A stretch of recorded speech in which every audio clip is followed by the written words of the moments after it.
தமிழ்நாட்டிலேயே அதிக அளவுக்கு ஊழல் முறைகேடு நெடுஞ்சாலைத்துறையில் எங்கே நடக்குதுன்னா அது திருச்சி மாவட்டம் மணப்பாறை சட்டமன்ற தொகுதிக்குள்ள நபார்டு மற்றும் நெடுஞ்சாலைத்துறை இந்த இரண்டுலையுமே மிகப்பெரிய அளவுக்கு ஊழல் முறைகேடு நடக்குது.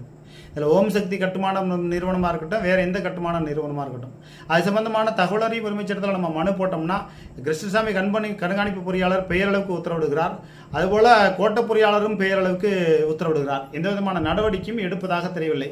சுப்பையா உதவி கோட்ட பொறியாளரும் எந்த விதமான நடவடிக்கையும் எடுப்பதாக தெரியவில்லை.